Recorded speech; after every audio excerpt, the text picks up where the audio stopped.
Class 6 हम लोगों का जो 9.4 कंप्लीट हुआ था, 9 चैप्टर कंप्लीट हो चुका है और आज हम मेंसुरेशन स्टार्ट करेंगे। मेंसुरेशन का मतलब होता है क्षेत्रमिति। क्षेत्रमिति का मतलब यही है कि आयत, वर्ग, जो भी क्षेत्र हैं उनका परिमाप या क्षेत्रफल ज्ञात करना। ठीक है, हिंदी में इसे हम क्षेत्रमिति कहते हैं और आप लोग हिंदी मीडियम, अपनी हिंदी वाली जो बुक है उसमें आप लोग शायद ये चैप्टर कर चुके हो, तो समझना आसान होगा आपके लिए। इसमें देखिए, चैप्टर के बिगिनिंग में आपको कुछ आकृतियां दी हुई हैं और इन आकृतियों के द्वारा आपको ये समझाया है कि पैरामीटर निकालना। पैरामीटर किसे कहते हैं? परिमाप। और परिमाप का मतलब क्या है? जो भी डायग्राम है उनको चारों तरफ से जिस आकृति, जिन रेखाओं से जो आकृति घिरी हुई है, उन आकृतियों का जो पूरा परिमाप है, यानी उनका पूरा योग ही परिमाप कहलाता है। अगर आप क्षेत्रफल ज्ञात करेंगे तो क्षेत्रफल ज्ञात करने के लिए आपको उसमें कुछ प्लस भी करना होगा। ठीक है, और परिमाप में आपको केवल प्लस करना है, क्षेत्रफल में वो पूरा अंदर वाला एरिया भी काउंट होता है, जबकि परिमाप में केवल उसकी चारों तरफ की जो लाइंस हैं केवल वही काउंट होती है। ठीक है, तो इसमें आप आगे देखिएगा, चैप्टर की स्टार्टिंग में आपके जो फर्स्ट देखिए दिया हुआ है, जैसे टेबल, यहाँ पे ट्राई दिस लिखा हुआ है ना, ट्राई दीज, इसको देखिएगा ध्यान से। Measure the right the length of the 4 sides of top of your study table. आपकी जो स्टडी टेबल है उसके जो टॉप है उसके चारों लाइंस जो दिख रही है आपको, ABCD, ये जो चारों लाइंस हैं इनका आपको नाप करके लिखने के लिए इसने प्रयोग करना बताया कि किस तरीके से आप पैरामीटर निकालेंगे। जैसे AB, जो AB लाइन है, ये AB लाइन आपको दिख रही है, यहाँ से A से लेकर के और B तक की जो लाइन है इसको नाप करके आपको यहाँ लिखना है। BC, ये जो B और C की जो दूरी है इसको आपको मेज़र करके और यहाँ लिखना है। नेक्स्ट CD है तो C और D की मेज़रमेंट यहाँ लिखना है, और DA यानी D और A का जो मेजरमेंट है वो यहाँ लिखना है। उसके बाद क्या करेंगे आप, क्या कह रहा है, नाउ द सम मतलब ही क्या होता है? योग। सम का मतलब है योग यानी जोड़ना। तो अब इनको सम करना है, इनको 4 साइड्स को हमें कलेक्ट करके लिखना है, यानी AB plus BC plus CD plus DA, जो भी सेंटीमीटर में आपका नाप आ रहा है उसको यहाँ लिखना है और उसका योग करके आपको इज इक्वल में लिख देना है। What is the parameter? अब जब पैरामीटर पूछ रहा है तो देखिए उसकी डेफिनेशन क्या लिखी है। Measure and write the length of the 4 sides of a page.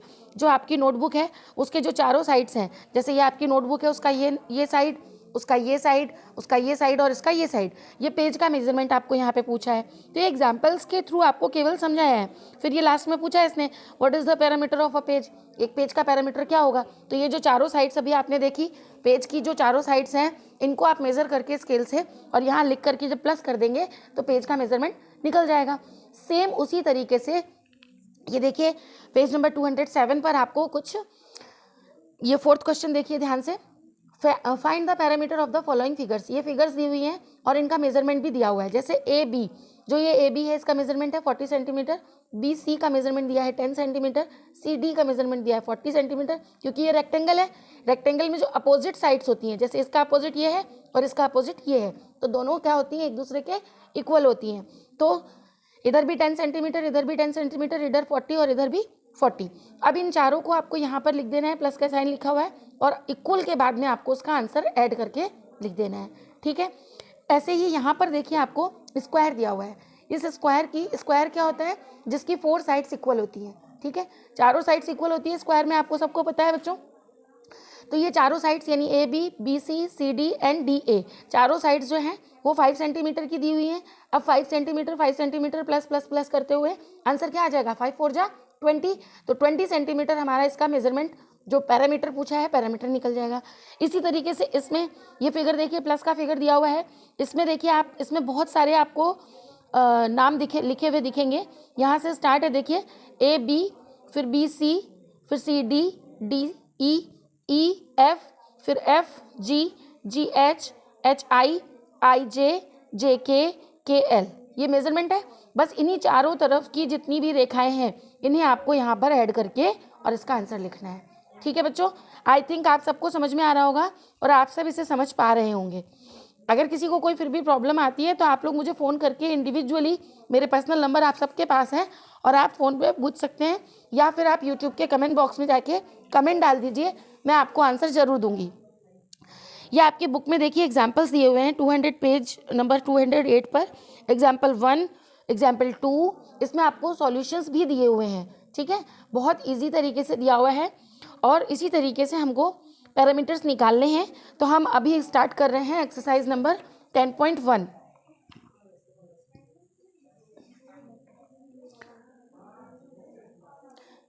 Exercise 10.1 देखिए यहाँ पर, find the parameter of each of the following figures. ये जितनी फिगर्स दी हुई हैं इनका आपको क्या निकालना है, पैरामीटर निकालना है। ठीक है बच्चों, फर्स्ट क्वेश्चन में देखिए आपके ये ए दिया हुआ है, ठीक है। इसमें एक लाइन आपको 4 सेंटीमीटर दिख रही है, 2 सेंटीमीटर दिख रही है, फिर आपको एक ये 1 सेंटीमीटर है शायद, और इधर 5 सेंटीमीटर है, ठीक है। और इन सबको हमें क्या लिखना है, एक तो इनको सबको ऐड करके इसका हमें पैरामीटर निकाल देना है, ठीक है। आप चाहें तो इसमें A B C D and E ये नेमिंग इसकी कर सकते हो, ठीक है, ताकि आपको निकालने में आसानी रहे।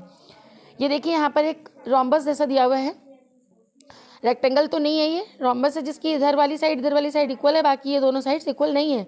ये 23 है, ये 35 है, इधर भी 35 है और इधर भी 40 है। इन सबको ऐड करके आपको पैरामीटर निकाल देना है। ऐसे यहाँ पर दिया हुआ है, ये दिया हुआ है, पेंटागन दिया हुआ है एक आपको, नीचे ये वैसा एक साथिया दिया हुआ है, साथिया के देखिए आप एफ पर सारी लाइंस को आपको इक्वल कर देना है, बस सबको ऐड करके ही आपको आंसर देना है। किसी को कोई दिक्कत नहीं होनी चाहिए इसमें, और अगर किसी को कोई प्रॉब्लम आती भी है तो आप लोग कमेंट बॉक्स में क्वेश्चन डाल करके और आप आंसर मुझे क्वेश्चन पूछ लीजिएगा अगर आपको कोई डिफ़िकल्टी आती है, ठीक है बच्चों। तो आई थिंक 1 2 3 4 5 एंड 6 ये 6 क्वेश्चन हैं जो कि आपको ई तक दिया हुआ है, और ये आपको कंप्लीट करना है आपकी नोटबुक में, ठीक है बच्चों।